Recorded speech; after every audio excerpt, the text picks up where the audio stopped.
जय श्री राधा माधव। सद्गुरु देव भगवान की जय हो।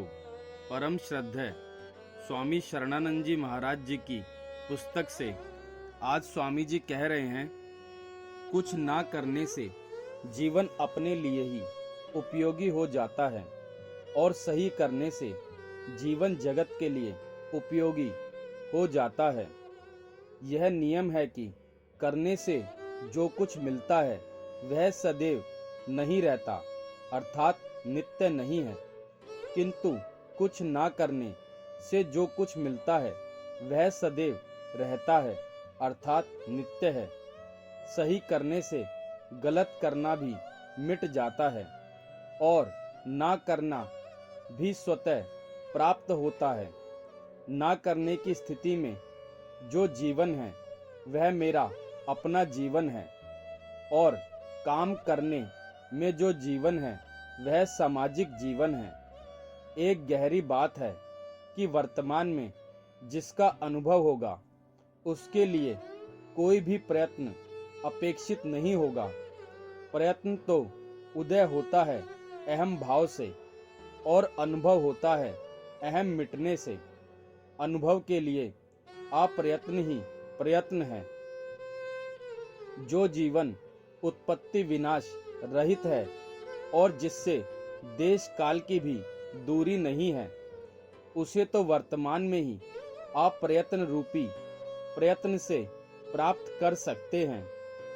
करने का जन्म किसी न किसी चाह से ही होता है, ना करना उन्हीं को प्राप्त होगा जो चाह से रहित है। जब हम कुछ नहीं करते तब वे हमें सब कुछ देते हैं। जब हम सही करते हैं तब भी हमारी उत्तरोत्तर उन्नति होती है और जब हम गलत करते हैं तब भी वे दुख के स्वरूप में प्रकट होकर सचेत करते हैं। ममता रखते हुए, चाह रखते हुए क्या अप्रयत्न हो सकता हो? कदापि नहीं हो सकते। श्रम के द्वारा उसी को जाना जाता है जिससे देश काल आदि की दूरी हो।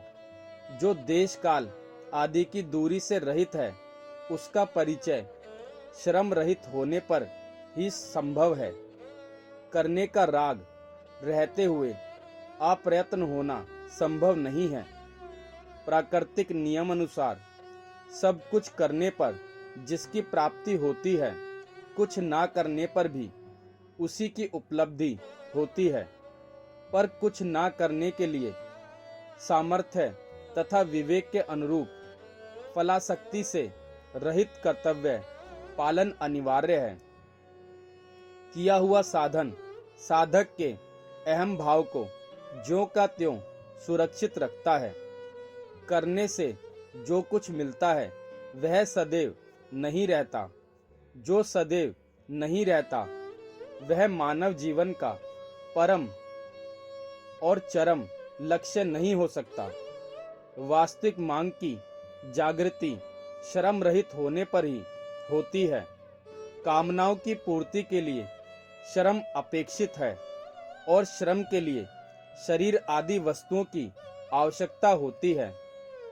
श्रम का संपादन शरीर आदि के बिना संभव नहीं है, किंतु सत का संग करने के लिए तो शरीर के सहयोग की भी आवश्यकता नहीं होती। वह तो श्रम रहित होने पर ही अपने आप हो जाता है। सत्संग श्रम रहित होने पर स्वतः हो जाता है।